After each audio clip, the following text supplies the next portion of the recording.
Hello बच्चों, तो चलिए प्रश्न देखते हैं और हमारा प्रश्न है गलत कथन का सुझाव करें। पहला है वर्ग 1 की धातुओं में रासायनिक क्रियाशीलता उच्च दिशा की ओर प्रवृत्त होती है, मध्य के तत्वों में निम्नतर होती है, वर्ग 17 में बढ़कर अधिकतम हो जाती है। दूसरा है हैलोजनों की इलेक्ट्रॉन प्राप्ति एंथैल्पी बहुत अधिक होती है। तीसरा है वर्ग आवर्त में बाईं से दाईं जाने पर विद्युत ऋणात्मकता घटती जाती है और अधात्विक गुणों में बढ़ोतरी होती है।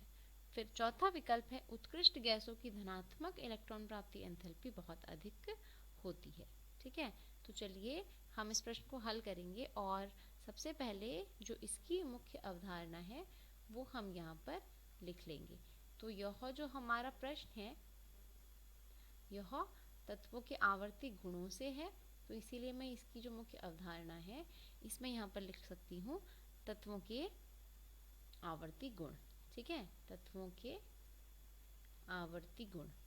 अब देखिए सबसे जो पहला हमारा विकल्प है इसकी तरफ चलते हैं। यह कहता है कि अभिक्रियाशीलता यानी कि रासायनिक क्रियाशीलता की यहाँ पर बात की गई है। ठीक है, तो रासायनिक क्रियाशीलता अगर हम देखें तो वर्ग 1 और 2 में अगर हम रासायनिक क्रियाशीलता की बात करें, ठीक है, तो वर्ग 1 से 2 में बाएं से दाएं की ओर जाने पर अभिक्रियाशीलता बढ़ती है। ठीक है, तो यहाँ तक तो इसने सही कहा कि वर्ग 1 की धातुओं में जो क्रियाशीलता है वो बढ़ रही है। ठीक है, तो 1 से 2 की तरफ जा रहे हैं तो क्रियाशीलता बढ़ती है। अब जो बीच के तत्व हैं, मध्य के तत्व, बीच के तत्व कौन होंगे? जो हमारे डी ब्लॉक के तत्व होंगे, यानी ये जो तत्व होंगे ये होंगे हमारे वर्ग 3 से लेकर वर्ग 12 तक के तत्वों की बात की गई है। ठीक है, तो वर्ग 3 से 12 तक के जो तत्व हैं इनमें जो रासायनिक क्रियाशीलता होती है कुछ खास बढ़ती नहीं है, यानी औसत रहती है। ठीक है, निम्नतर होती है, ऐसा भी हम कह सकते हैं। अब अगर हम बात करें वर्ग 17 की, ठीक है, तो जैसे ही हम वर्ग 13 में पहुंचते हैं और 13 से 17 की तरफ जाते हैं, ठीक है, तो हम देखते हैं कि तेजी से क्रियाशीलता में बढ़ोतरी होती है। ठीक है, और सबसे अधिक क्रियाशीलता किसकी होती है? वर्ग 17 के तत्वों की। ठीक है, ये सबसे अधिक क्रियाशील होते हैं। अगर हम वर्ग 18 के तत्वों की बात करें तो वर्ग 18 के तत्व बिल्कुल भी क्रियाशील नहीं होते, इसीलिए इन्हें हम उत्कृष्ट गैसें भी कहते हैं। ठीक है, उत्कृष्ट गैस। तो यह विकल्प बिल्कुल सही है कि वर्ग 1 से 2 में बढ़ रही है क्रियाशीलता, बीच के तत्व की निम्न है, 17 में बढ़कर अधिकतम हो जाती है। ठीक है, अगला हमारा विकल्प है हैलोजेंस की इलेक्ट्रॉन प्राप्ति एंथैल्पी बहुत अधिक होती है। ठीक है, तो अगर हम बात करते हैं इलेक्ट्रॉन प्राप्ति एंथैल्पी की, तो इसका क्या मतलब है कि कोई भी तत्व जब एक इलेक्ट्रॉन प्राप्त करता है, ठीक है, तो उस प्रक्रिया में जो ऊर्जा बाहर निकलती है उसे हम कहते हैं इलेक्ट्रॉन प्राप्ति एंथैल्पी। ठीक है, तो हम यहाँ पर लिख सकते हैं एक इलेक्ट्रॉन प्राप्त करने में निकली हुई ऊर्जा ही क्या कहलाती है? इलेक्ट्रॉन प्राप्ति एंथैल्पी। अब जैसा कि मैंने कहा वर्ग 17 के जो तत्व हैं ये क्या होते हैं? बहुत अधिक विद्युत ऋणात्मक भी होते हैं, बहुत अधिक क्रियाशील तो होते ही हैं। उसका कारण क्या है कि ये बहुत अधिक क्या होते हैं? विद्युत ऋणात्मक होते हैं।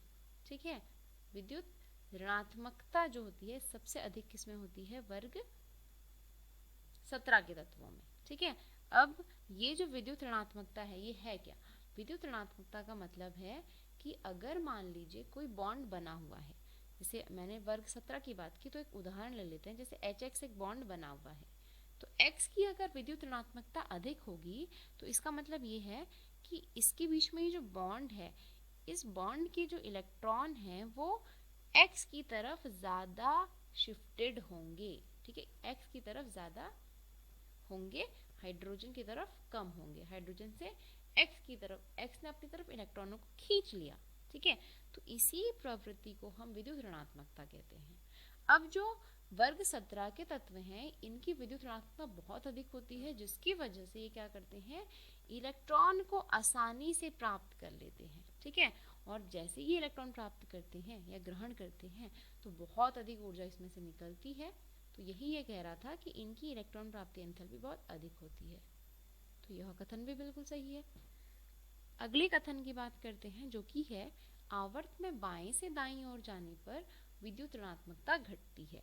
ठीक है, तो यह कथन बिल्कुल गलत है, क्योंकि अगर हम विद्युत ऋणात्मकता की बात करें तो विद्युत ऋणात्मकता बाएं से दाएं की ओर जाने पर बढ़ती है। ठीक है, विद्युत ऋणात्मकता जो है ये, अगर हम बाएं से दाएं चलेंगे, ठीक है, तो बाएं से दाएं की तरफ इस तरीके से चलने पर विद्युत ऋणात्मकता क्या होती है, बढ़ती है। और सबसे अधिक विद्युत ऋणात्मक कौन है, वर्ग 17 के जो तत्व हैं ये सबसे अधिक विद्युत ऋणात्मक है, क्योंकि सबसे ज्यादा दाईं तरफ है। ठीक है, इनके बाद आता है 18वां वाला। तो 18वें वाले तत्व जो है वो तो उत्कृष्ट गैसें हैं, इसीलिए वो विद्युत ऋणात्मक नहीं होते, लेकिन सबसे अधिक होते हैं वर्ग 17 के तत्व। ठीक है, तो यह कथन गलत है। बाएं से दाएं चलने पर विद्युत ऋणात्मकता घटती नहीं है बल्कि बढ़ती है। लेकिन ये सही है कि धात्विक गुण बढ़ता है। ठीक है, बाएं से दाएं जाने पर विद्युत ऋणात्मकता भी बढ़ती है और अधात्विक गुण भी बढ़ता है। ठीक है, अंतिम कथन है उत्कृष्ट गैसों की धनात्मक इलेक्ट्रॉन प्राप्ति एंथैल्पी बहुत अधिक है।